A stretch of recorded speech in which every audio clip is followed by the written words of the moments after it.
Tanggung jawab kita bersama adalah menyelamatkan bumi kita ini ya, sehingga semua makhluk hidup itu bisa hidup dengan baik. Al-insan hayawanun natik gitu ya.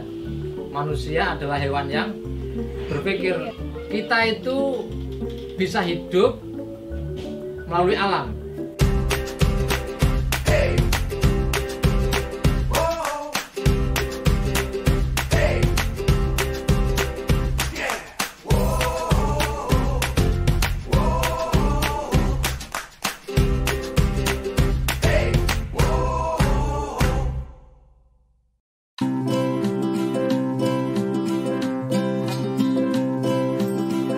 Kita akan belajar membonsai. Kenapa membonsai?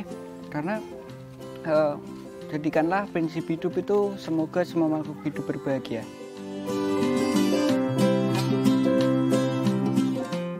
Merawat bumi bukan cuma tugas orang dewasa, tapi anak-anak seperti kita juga bisa membantu. Dari gerakan kecil saja teman, seperti tidak membuang sampah sembarangan, belajar menanam, sampai belajar memasak makanan dari hasil kebun sendiri. Dan kalau terus dilakukan, lama-lama akan menjadi kebiasaan baik yang tertanam sejak kecil, dan akan terus tumbuh sampai kita dewasa. Yang aku tahu sih akhir-akhir ini lagi banyaknya polusi udara ya.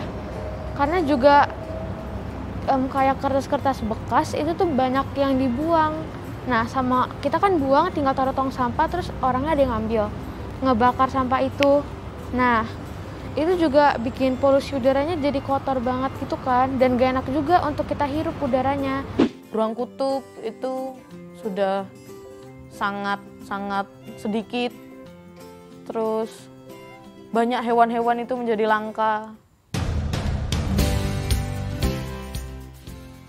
Kita tarik dari bagian bawah supaya kita tarik pelan-pelan supaya tidak banyak yang rontok kan tertinggal ya.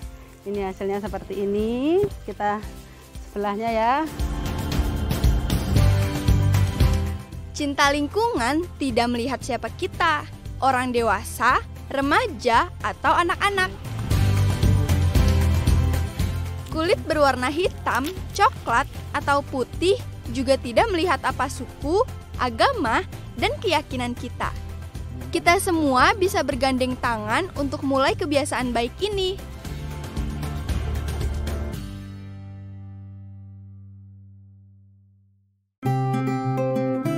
Selalu memperhatikan keindahan ya, selalu diperhatikan supaya tidak ada daun-daun yang merah, tidak ada binatang dan lain sebagainya. Ini sebagai bentuk turut serta untuk merawat bumi melalui hal-hal yang sederhana. Cinta lingkungan ternyata tidak hanya diajarkan bangku sekolah teman, tapi juga ada di dalam semua ajaran agama. Kalau misal kita memberikan yang terbaik untuk alam, maka alam juga akan memberikan yang terbaik untuk kita. Dengan merawat alam, kita belajar untuk berbagi, berani bertanggung jawab, dan toleransi. Segala kebaikan itu adalah anugerah dari Sang Pencipta. Manusia itu diberi oleh Allah itu akal untuk berpikir, untuk mengelola alam dengan sebaik-baiknya, yang untungnya ke manusia dan juga alam. Makanya ayatnya banyak di Al-Quran itu dijelaskan keselarasan dengan kehidupan ini. Nggak boleh itu memakai sesuatu dengan terlalu banyak, berlebihan. Al-insan hayawanun natik gitu ya. Manusia adalah hewan yang berpikir. Kita itu bisa hidup melalui alam. Hewan juga sama, nggak ada manusia sakti. Saya nggak makan 3 hari 3 malam gitu, tetap hidup, nggak ada gitu ya. Semuanya akan mati kalau dia tidak memakan sesuatu yang unsur-unsurnya itu dari alam. Nah manusia dan hewan itu sama gitu. Al-insan yaitu manusia itu hayawan itu hewan ya. Berarti tanggung jawab kita bersama adalah menyelamatkan bumi kita ini ya, supaya terhindar dari segala penyakit dan juga polusi. Sehingga semua makhluk hidup itu bisa hidup dengan baik dan kita juga menjadi sehat semua. Islam rahmatan lil alamin dalam Al-Quran melindungi tanpa merusak dalam Alkitab, dan sabe sata bawantu sukitata dalam ajaran Buddha. Ketiganya mengajak kita untuk merawat alam bersama.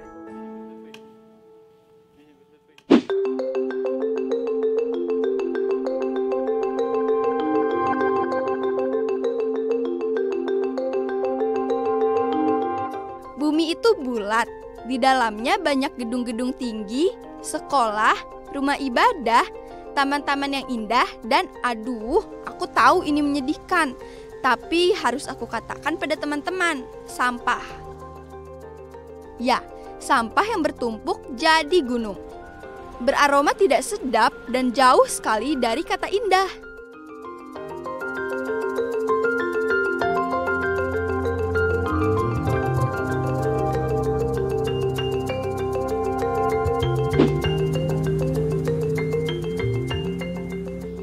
Hari ini kita mau bikin apa, Pepa? Oh, tempat pensil, oke. Tumpukan sampah di sekolahku tidak akan berakhir di tempat sampah. Di tangan aku, suster kepala sekolah, ibu guru, dan teman-teman semua, sampah plastik bisa kami sulap jadi pernak-pernik lucu yang bisa dipakai kembali. Pepa, kira-kira kertas ini selain kita bisa buat kotak pensil dan lain, kita bisa buat apa ya? Mendaur ulang sampah menjadi kerajinan tangan adalah kegiatan yang biasa kami lakukan di sekolah. Suster, bapak dan ibu guru selalu memberitahu pentingnya mendaur ulang sampah plastik. Oh ya, teman pasti sudah tahu kan kalau sampah plastik susah terurai, bahkan bisa bertahan sampai ratusan tahun. Aku di sekolah sama suster dan Bu Ari, aku bikin kerajinan tangan. Itu aku bikin bentuk tempat pensil. Sebenarnya itu bisa dimanfaatin buat yang lain juga, tapi aku pilih buat jadi tempat pensil. Sampahnya jadi berkurang yang pastinya. Terus itu juga salah satu perbuatan kita menyelamatkan bumi. Karena kalau bukan kita kan siapa lagi ya? Jadi dengan walaupun itu hal kecil yang kadang-kadang banyak yang ngesepelein hal itu, tapi itu juga kayak bagus banget perbuatannya, karena ya gitu deh, bisa bikin buminya terlihat lebih bersih, gak banyak polusi udara itu. Kalau sejak kecil, aku sudah diajarkan untuk mendaur ulang sampah plastik. Aku akan lebih bijak memilih makanan sebisa mungkin yang tidak berwadah plastik. Tapi jika terpaksa, akan kukumpulkan untuk didaur ulang seperti ini. Jadi, yuk kita sekarang berbagi dengan teman yang lain, selamatkan bumi dari sampah-sampah supaya bumi ini tetap terjaga dan kita bisa hidup dengan damai. Begitu, Pepa bersedia? Ya, Pepa harus bersedia untuk menjadi pionir, menjadi contoh untuk teman-teman dan masyarakat yang lain.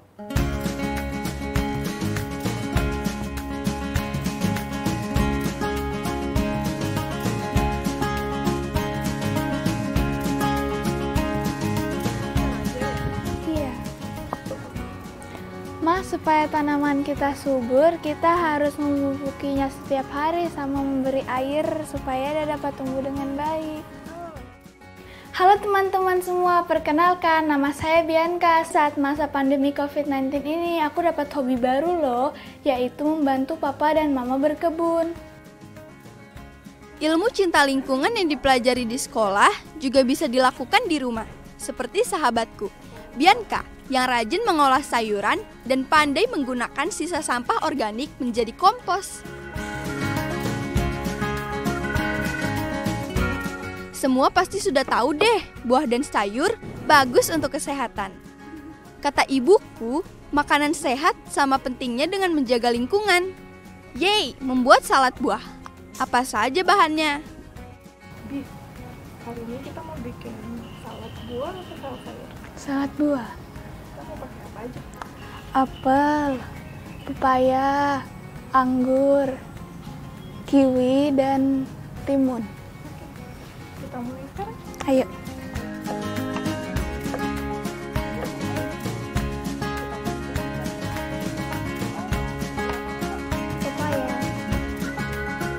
Teman-teman bisa membuat ini di rumah loh, caranya gampang sekali.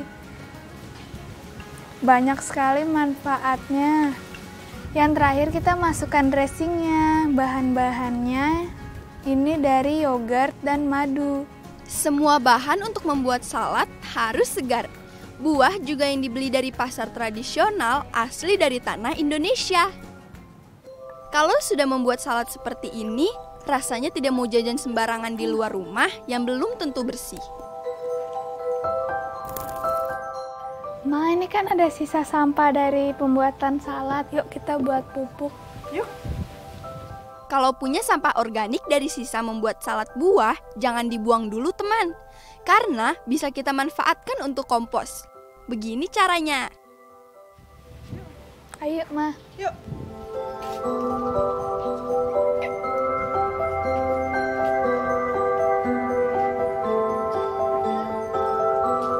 Ini dia.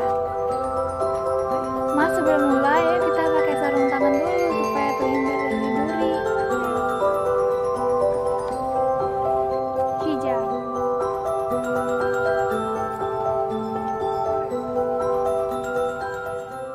Kulit dan biji buah-buahan ini juga mengandung vitamin yang bagus untuk tanah. Karena tanah akan membuat kulit dan biji buah menjadi busuk dan terurai. Vitaminnya membuat tanaman kita segar bernutrisi. Organik tidak perlu pakai pestisida atau penyubur kimia yang berbahaya untuk lingkungan. Gampang sekali kan caranya? Teman juga bisa coba.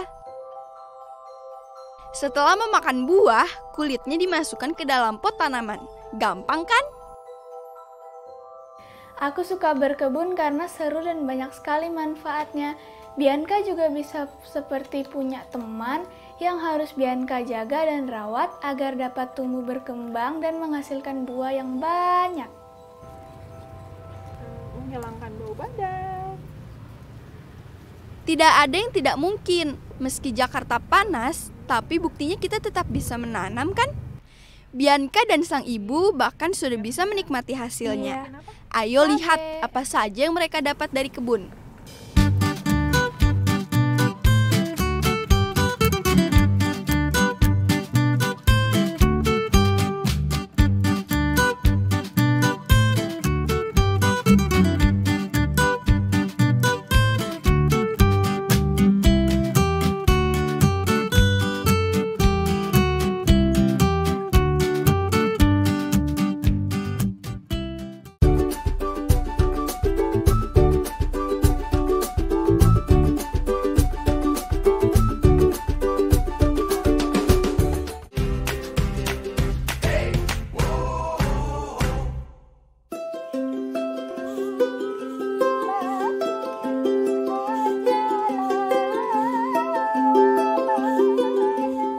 Rumah beratap dan dinding kayu tua, pepohonan hijau, buah yang menggantung di atapnya.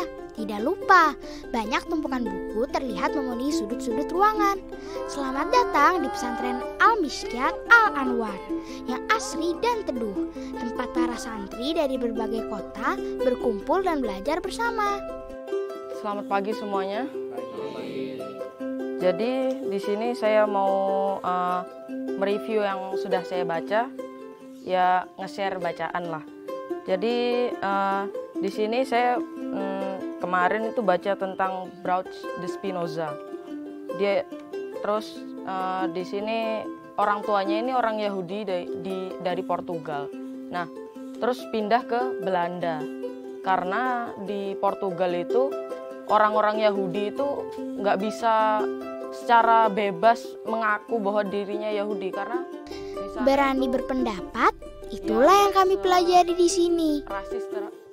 Mengungkapkan apa yang aku tahu dan rasakan dari buku yang aku pilih untuk dibaca.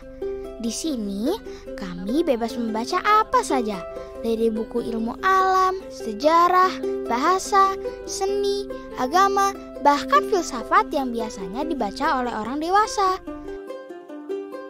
Tapi di sini semua bisa membaca sesukanya. Setelah itu berani berdiskusi. Wah, kalau berdiskusi kami bisa sampai lupa waktu loh. Seru. Mereka pengen Malaysia dibentuk. Mengapa orang-orang Malaysia itu pengen dijajah? Aku Falah, seorang santri di sini. Ayahku Gus Roy Murtado yang mendirikan pesantren ini. Di sini cara belajar kami unik, tidak seperti sekolah umum atau pesantren lainnya. Di sini ilmu agama dan alam menjadi yang paling disukai. Ekologi itu terdiri dari dua kata Yunani, yaitu oikos dan logos. Oikos adalah rumah tangga. Kalau logos, ilmu. Jadi arti dari ekologi adalah ilmu berumah tangga. Tapi ilmu rumah tangga ini kehidupan manusia dengan alam. Kita harus menjaga alam, kita harus memanfaatkannya dengan benar. Kita tidak boleh mengeksploitasinya lebih dalam, lebih besar, karena itu bisa berbahaya juga untuk manusia itu sendiri.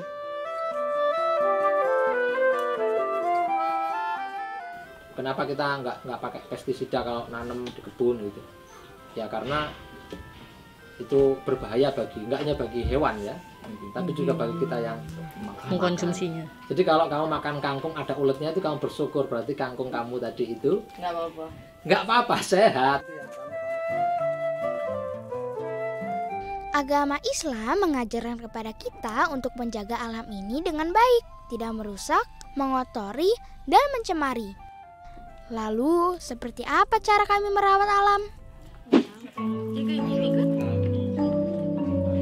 Iya, tapi dikupas dulu.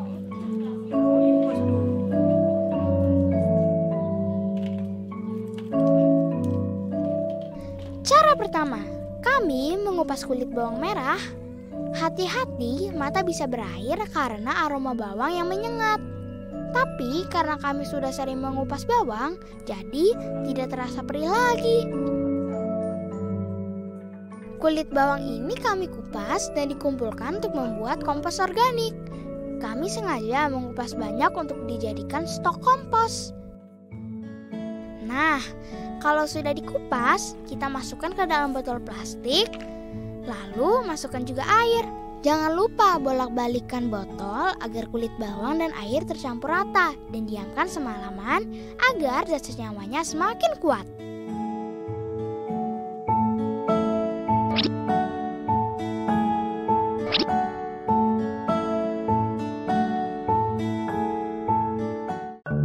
Kalau misal kita memberikan yang terbaik untuk alam, maka alam juga akan memberikan yang terbaik untuk kita. Nah, kenapa sebenarnya alam itu nggak jahat? Nah, kenapa ada bencana? Itu sebenarnya alam itu mau peringatkan kita, mengingatkan kita bahwa itu kita jangan serakah, jangan nafsu untuk mengeksploitasi alam. Dari nilai kita menanam bonsai itu adalah nilainya yang bisa kita ambil adalah kesabaran. Jadi untuk menikmati sesuatu kita harus berproses lah intinya. Nah, itu tadi penjelasan tentang bonsai. Kira-kira ada yang ditanyakan? Kenikmatan bonsai itu apa? Kenikmatan bonsai sebenarnya ini sih solusi refreshing bagi orang-orang di daerah pemukiman seperti di sini atau orang-orang perkotaan kan. Kalau di kota kan kalau menanam pohon kan biasanya nggak besar terus kadang pada takut lah menanam pohon, biasanya takut robohin rumah orang, robohin rumah sendiri. Nah, bonsai ini solusi bagaimana kita tetap menanam tapi aman gitu dengan cara memperkecil tanaman. Meskipun pesantren, tapi kami sangat terbuka untuk menerima guru bahkan teman belajar sekalipun meski berbeda agama. Pengajar yang beragama Buddha. Jadikanlah prinsip hidup itu semoga semua makhluk hidup berbahagia. Kehidupan itu adalah keseimbangan alam. Kalau misal kita memberikan yang terbaik untuk alam, maka alam juga akan memberikan yang terbaik untuk kita. Dalam ajaran Buddha, ternyata juga diajari untuk merawat alam, seperti menghargai sesama makhluk hidup.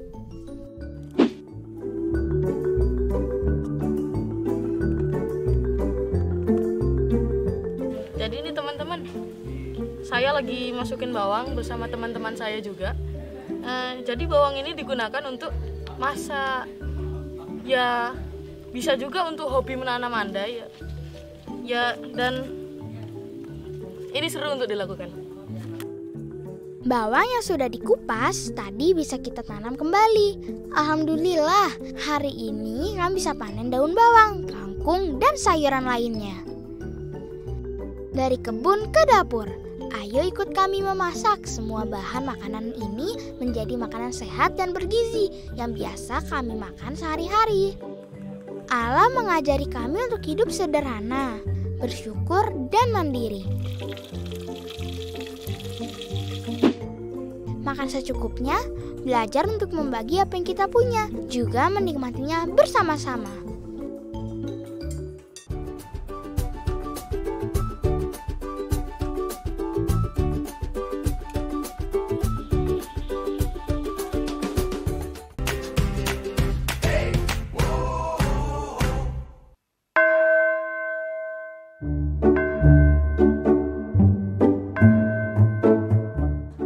Veva, ini gereja kita punya sumur, ini namanya sumur ini kompos ya.